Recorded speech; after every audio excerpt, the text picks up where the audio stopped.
Welcome to hero chemistry tutorial.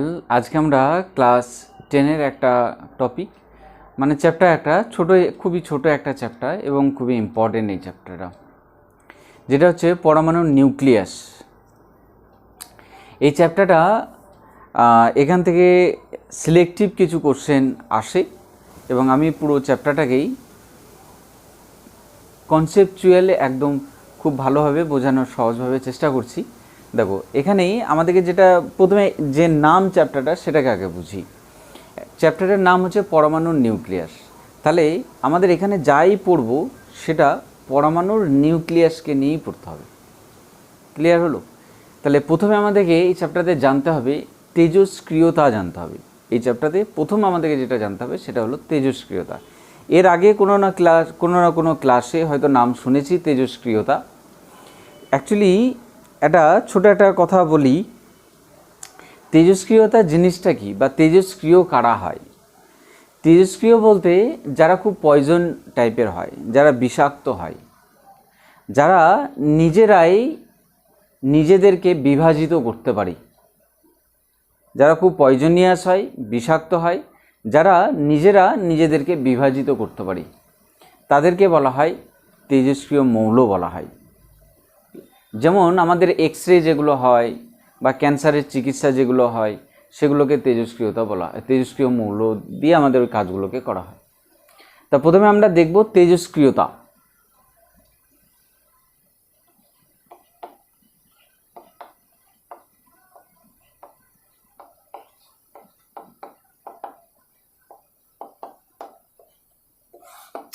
তেজস্ক্রিয়তাটা আমরা প্রথমে দেখব। তেজস্ক্রিয়তাটা হচ্ছে যে কোনো মৌল বাহ্যিক কোনো প্রভাব ছাড়া, কোনো মৌল বাহ্যিক কোনো প্রভাব ছাড়া, বাহ্যিক কোনো প্রভাব মানে চাপ, তাপ, উষ্ণতা, এগুলোকে ছাড়া স্বতঃস্ফূর্তভাবে বিভাজিত হয় এবং বিভাজিত হয়ে নতুন ধর্ম বিশিষ্ট মৌল পরমাণুর নিউক্লিয়াস তৈরি করে এবং তার সঙ্গে আলফা, বিটা ও গামা রশ্মিকে নির্গত করে। তাকে বলা হবে তেজস্ক্রিয়তা বলা হবে। সেই ধর্মটাকে কি বললাম? কোনো মৌল স্বতঃস্ফূর্তভাবে বাহ্যিক কোনো প্রভাব ছাড়া বিভাজিত হয়ে নতুন ধর্ম বিশিষ্ট মৌলর পরমাণুর নিউক্লিয়াস তৈরি করে এবং আলফা, বিটা ও গামা রশ্মিকে নির্গত করে। সেই ধর্মকে বলা হবে তেজস্ক্রিয়তা। আবার একবার বলি, কোনো মৌল বাহ্যিক কোনো প্রভাব ছাড়া স্বতঃস্ফূর্তভাবে বিভাজিত হয়ে নতুন ধর্ম বিশিষ্ট পরমাণু নিউক্লিয়াস তৈরি করে এবং আলফা, বিটা ও গামা রশ্মি নির্গত করে, তাকে বলা হবে তেজস্ক্রিয়তা। ক্লিয়ার হলো? লিখো তাহলে।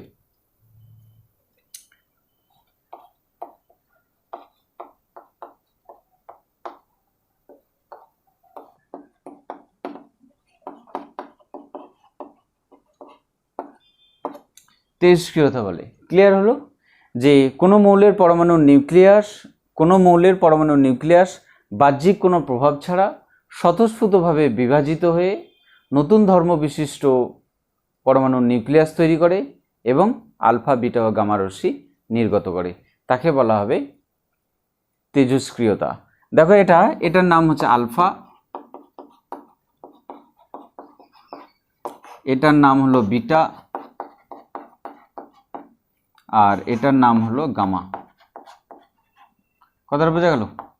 এই তিনটেকে নির্গত করে, আলফা, বিটা ও গামা রশ্মি নির্গত করে যে ধর্মটা, সেটাকেই বলা হবে তেজস্ক্রিয়তা। ক্লিয়ার হলো? সেকেন্ডের এখানে আর একটা আমরা দেখব তেজস্ক্রিয়তার বৈশিষ্ট্য কি কি। Very very important. তেজস্ক্রিয়তা কি, তেজস্ক্রিয়তার বৈশিষ্ট্য কি, নেক্সট আমরা দেখব তেজস্ক্রিয়তার বৈশিষ্ট্য কি। ওকে,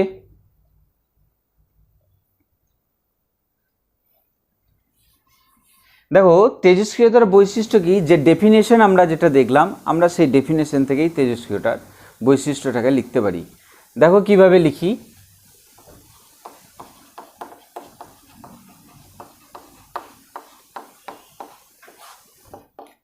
এক নম্বর বৈশিষ্ট্য, তেজস্ক্রিয়তা একটা পরমাণুর নিউক্লিয়াস গঠিত ঘটনা বা পরমাণুর একটা নিউক্লিয় ঘটনা। তেজস্ক্রিয়তা একটা নিউক্লিয় ঘটনা বা পরমাণুর নিউক্লিয়াস গঠিত ঘটনা, এক নম্বর। তেজস্ক্রিয়তা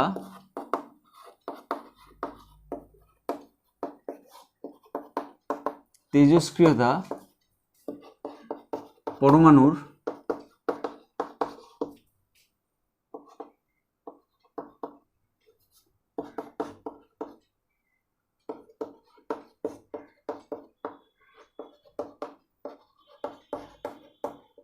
নিউক্লিয় ঘটনা।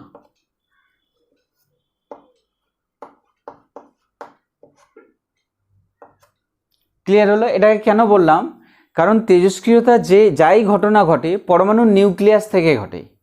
পরমাণুর নিউক্লিয়াসের মধ্যে থাকে নিউট্রন আর প্রোটন, আর বাইরে থাকে ইলেকট্রন। এটা যদি একটা পরমাণু হয়, আর এটা কি, তাহলে এটা নিউক্লিয়াস আর এখানে থাকে ইলেকট্রন। তেজস্ক্রিয়তা যেটা ঘটবে এই ভিতর থেকে ঘটবে, এই জায়গা থেকে ঘটবে, সেই জন্য নিউক্লিয় ঘটনা 1 নম্বর। 2 নম্বর বলেছিলাম যে কোনো বাহ্যিক প্রভাব ছাড়া তেজস্ক্রিয়তা ঘটে। তাহলে বাহ্যিক কোনো শর্ত ছাড়া তেজস্ক্রিয়তা ঘটেই। তাহলে এখানে আমি বলতে পারি যে বাহ্যিক কোনো শর্ত তেজস্ক্রিয়তাকে প্রভাবিত করতে পারে না। বাহ্যিক কোনো শর্ত ছাড়া যেহেতু ঘটে, তাহলে বাহ্যিক কোনো শর্ত তেজস্ক্রিয়তাকে প্রভাবিত করতে পারে না। তো বাহ্যিক কোনো শর্ত 2 নম্বর, বাহ্যিক কোনো শর্ত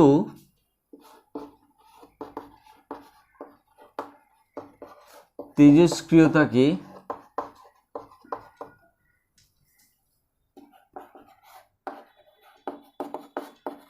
প্রভাবিত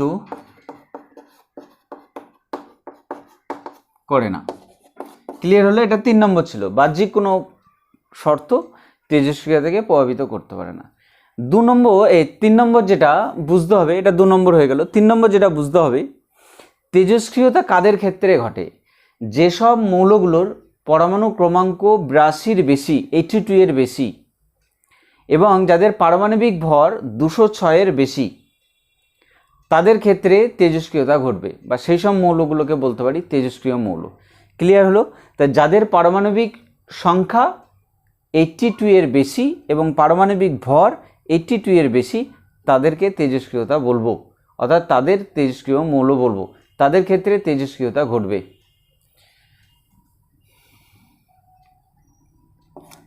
যেসব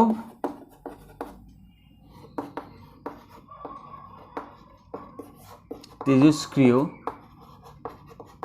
হয়, তাই যাদের পারমাণবিক সংখ্যা বা পরমাণু ক্রমাঙ্ক 82 এর বেশি এবং পারমাণবিক ভর 206 এর বেশি, তারা তেজস্ক্রিয় হবে।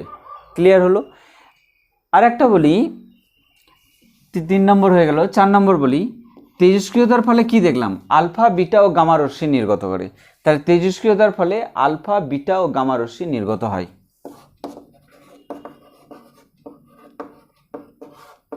তেজস্ক্রিয়তার ফলে আলফা, বিটা, গামা রশ্মি নির্গত হয়।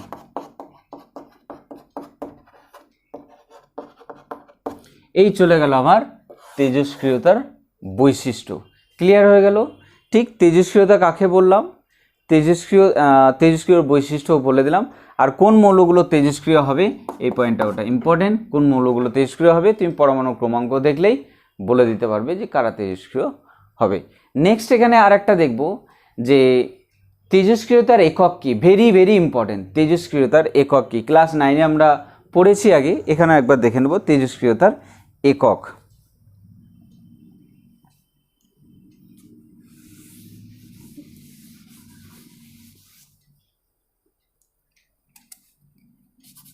তেজস্ক্রিয়তার একক, তেজস্ক্রিয়তার এসআই এককটাই আমাদের ইম্পর্টেন্ট। আমি একটাই লিখছি, সিজিএস আমি লিখবো না, আমি একটাই লিখব। তেজস্ক্রিয়তার একক হলো বেকারেল।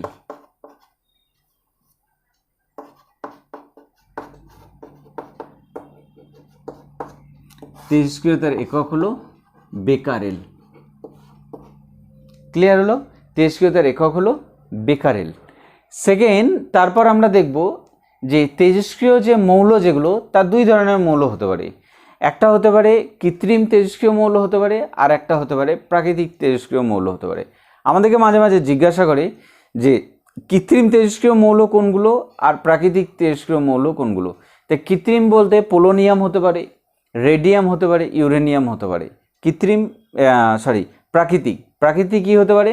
পোলোনিয়াম হতে পারে, রেডিয়াম হতে পারে, ইউরেনিয়াম হতে পারে। এগুলো হচ্ছে প্রাকৃতিক। কৃত্রিমের ক্ষেত্রে একটাকেই মনে রাখবো, সেটা হচ্ছে ফসফরাস। ঠিক, তাহলে লেখো।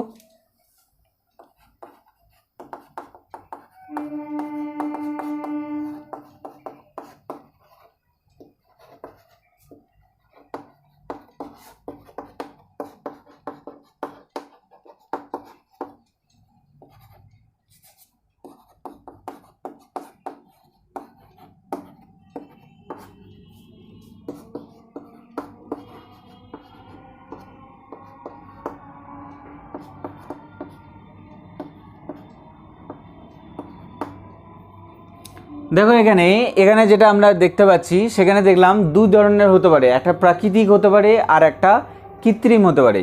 প্রাকৃতিক যেটা সেটা বলে দিলাম পোলোনিয়াম, রেডিয়াম আর ইউরেনিয়াম, থোরিয়ামও হতে পারে। কৃত্রিম যেটা সেটা একটা হচ্ছে ফসফরাস 1530, এটাকে বলা হবে প্রাকৃতিক কৃত্রিম তেজস্ক্রিয় মৌল। ভেরি ভেরি ইম্পর্টেন্ট যে একটা কৃত্রিম তেজস্ক্রিয় মৌলের নাম বলো ফসফরাস, আর সেটার পারমাণবিক সংখ্যা হচ্ছে 15 আর পারমাণবিক ভর হয়ে গেল 30। এবার দেখো তেজস্ক্রিয় যে জিনিস, যেটা তেজস্ক্রিয়তাটা ঘটে কিভাবে। ধরো এই জায়গাটায় আমি একটা ছোট একটা কিউব নিলাম, একটা বক্স নিয়েছি। এই বক্সের এই জায়গাটায় শুধু হোল আছে, একটা ছোট ছিদ্র আছে, ক্লিয়ার। আর এখানে ধরো কোনো তেজস্ক্রিয় মৌল আছে, ক্লিয়ার হলো? এটা কি গেল? তেজস্ক্রিয় মৌল। তেজস্ক্রিয় মৌল, এই তেজস্ক্রিয় মৌল। আর এই চারপাশে আমি সবগুলোতে চুম্বক ক্ষেত্র তৈরি করে দিয়েছি। কথা বোঝা গেল? এগুলোকে কি তৈরি করেছি? চুম্বক ক্ষেত্র।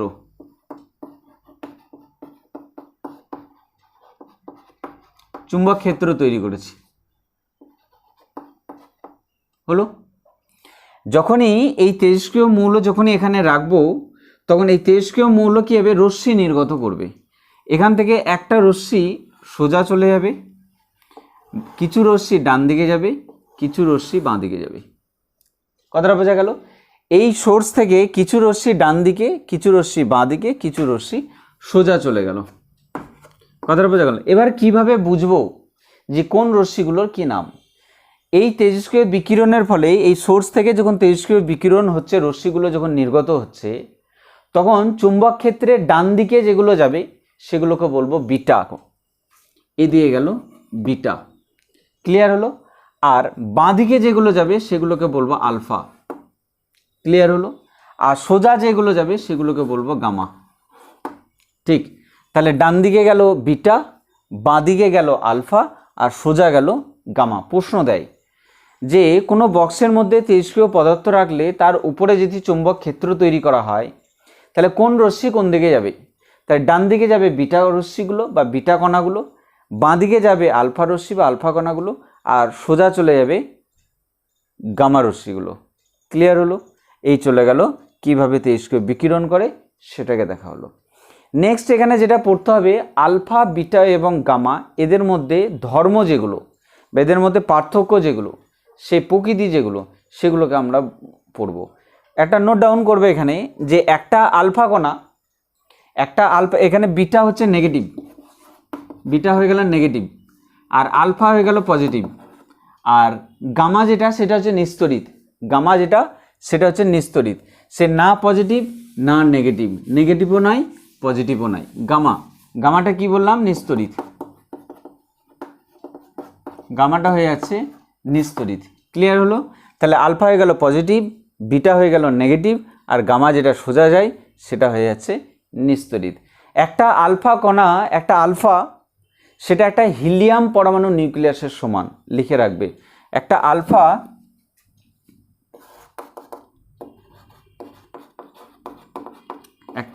আলফা কণা হলো একটা হিলিয়াম 2 4, হিলিয়ামের পরমাণু ক্রমাঙ্ক হচ্ছে 2 আর পারমাণবিক ভর হচ্ছে 4। একটা হিলিয়াম পরমাণুর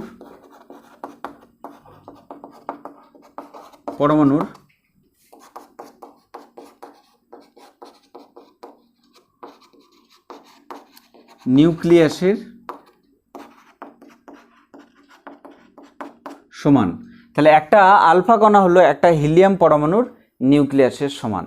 নেক্সট আর একটা পয়েন্ট আউট করবে যে একটা আলফা কণা যেটা, সেই আলফা কণাটা একটা প্রোটনের ভরের 4 গুণ হবে। একটা আলফার ভর যেটা সেটা হবে একটা প্রোটন, প্রোটন বলতে হাইড্রোজেন, একটা এখানে দেখতে পাচ্ছি এর ভর 4। যদি একটা আলফা যদি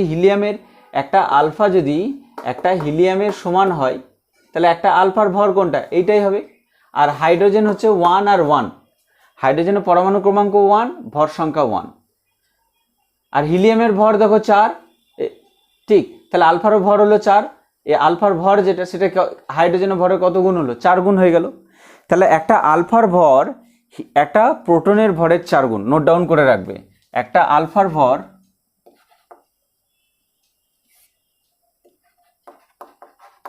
একটা আলফা কণার ভর একটা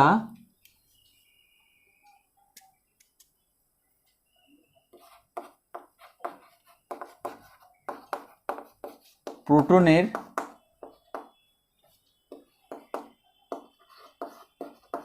ভরের 4 গুণ। একটা আলফা কণার ভর একটা প্রোটনের ভরের 4 গুণ, মনে রাখবো, ভেরি ভেরি ইম্পর্টেন্ট। যে একটা প্রোটনের ভর যদি m হয় তাহলে একটা আলফার ভর কত হবে, তাহলে আলফার ভর সমান হচ্ছে 4m। কথাটা বোঝা গেল? একটা প্রোটনের ভর যদি m হয় তাহলে m আলফা মানে একটা আলফার ভর কত হবে, 4m। ক্লিয়ার হলো? একটা প্রোটনের ভর যদি m হয় তাহলে একটা আলফার ভর হবে 4m। ক্লিয়ার মনে রাখতে পারবো? ঠিক, তাই এবার চলো এদিকে লিখছি আলফা, এখানে লিখলাম বিটা, আর এখানে লিখলাম গামা।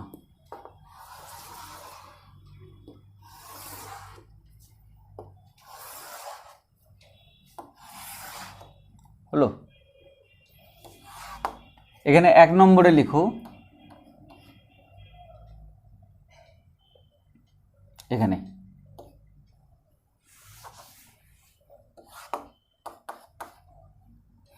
একটা আলফা হলো ধনাত্মক আধানযুক্ত পরমাণুর নিউক্লিয়াস। একটা আলফা হলো ধনাত্মক আধানযুক্ত পরমাণুর নিউক্লিয়াস।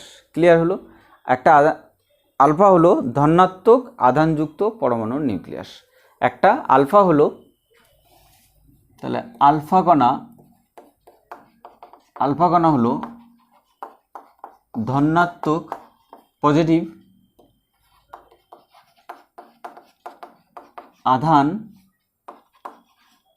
যুক্ত পরমাণুর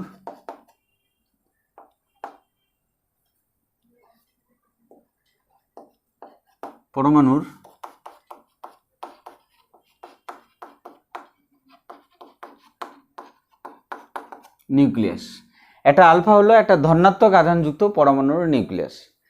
এবার বিটা কি নেগেটিভ আধানযুক্ত কণার স্রোত বা নেগেটিভ ইলেকট্রন কণার স্রোত।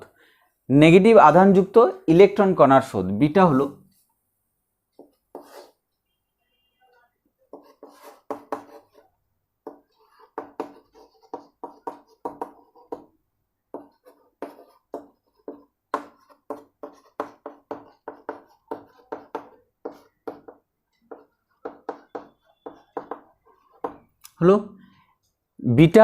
বিটা কি, বিটা হলো নেগেটিভ আধানযুক্ত ইলেকট্রন কণার স্রোত, ঠিক।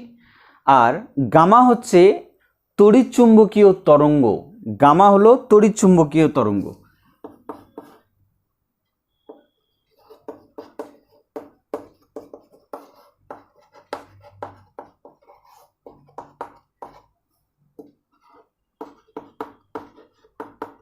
গামা হলো তড়িৎচুম্বকীয় তরঙ্গ। এই চলে গেল, একটা হয়ে গেল। আলফা হলো ধনাত্মক, বিটা হলো ঋণাত্মক, আর গামা হলো নিস্তড়িত, যেটা হচ্ছে তড়িৎচুম্বকীয় তরঙ্গ। তাহলে এখানে লেখো 2 নম্বর, আলফা হলো পজিটিভ কণা, আর বিটা হলো নেগেটিভ কণা, আর এ হলো নিস্তড়িত।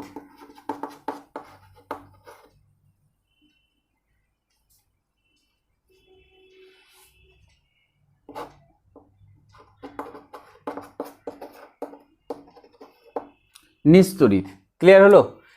এ হলো ধনাত্মক, এ হলো ঋণাত্মক, এ হলো নিস্তড়িত। নিস্তড়িত তও লিখতে পারো, খণ্ড তও লিখতে পারো, নিস্তড়িত। ক্লিয়ার হলো? সেকেন্ড, তারপর দেখো থার্ড অপশন। থার্ড হচ্ছে আলফার ভর হচ্ছে সবচেয়ে বেশি, বিটার ভর তার থেকে কম, গামার ভর হচ্ছে সবচেয়ে কম। গামার ভর সবচেয়ে কম, আলফার ভর সবচেয়ে বেশি। আলফার ভর সবচেয়ে বেশি,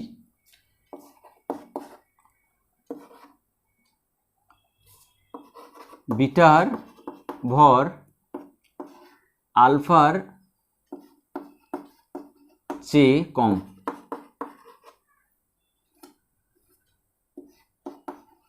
আলফার চেয়ে কম, ক্লিয়ার হলো? 3 নম্বর, গামার ভর সবচেয়ে কম। গামার ভর হচ্ছে সবচেয়ে কম। 4 নম্বর দেখো, আলফার ভর যেহেতু বেশি, ভেদন ক্ষমতা অর্থাৎ ভেদ করা কোনো জিনিস ছুঁড়লে ভেদ করে চলে যাওয়া, ঠিক? তাহলে এর ভর যেহেতু সবচেয়ে বেশি, এর ভেদন ক্ষমতা সবচেয়ে কম হবে। ছোট জিনিসের ভেদন ক্ষমতা সবচেয়ে বেশি হয়, বড় জিনিসের ভেদন ক্ষমতা কম হয়। তা বড় জিনিস কি হবে? ভর বেশি হবে, ভেদন ক্ষমতা কম হবে। তাহলে আলফার ভেদন ক্ষমতা সবচেয়ে কম, গামার ভেদন ক্ষমতা সবচেয়ে বেশি, যেহেতু ভর সবচেয়ে কম। ক্লিয়ার হলো?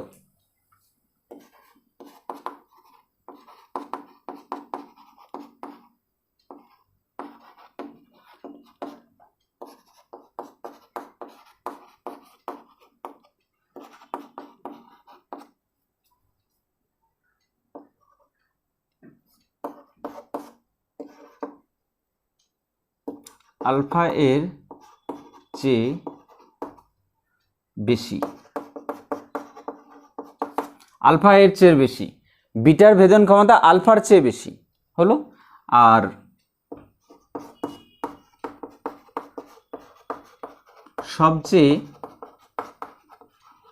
সবচেয়ে বেশি, গামার ভেদন ক্ষমতা সবচেয়ে বেশি। তাহলে এদের অর্ডার যদি লেখা হয়, ভেদন ক্ষমতার অর্ডার, ক্রম, তো ভেদন ক্ষমতার ক্রম হবে আলফা, বিটা, তারপর হবে গামা। এটা চলে গেলে এর ভেদন ক্ষমতার ক্রম। আলফার ভেদন ক্ষমতা সবচেয়ে কম, তার থেকে বেশি হচ্ছে বিটার, আর সবচেয়ে বেশি হচ্ছে গামার। ক্লিয়ার হলো? 5 নম্বর যেটা আয়নন করার ক্ষমতা, কোনো জিনিসকে আয়নিত করার, এর ভেদন ক্ষমতা সবচেয়ে কম কিন্তু আয়নিত করার ক্ষমতা সবচেয়ে বেশি। তাহলে আয়নন ক্ষমতা সবচেয়ে বেশি।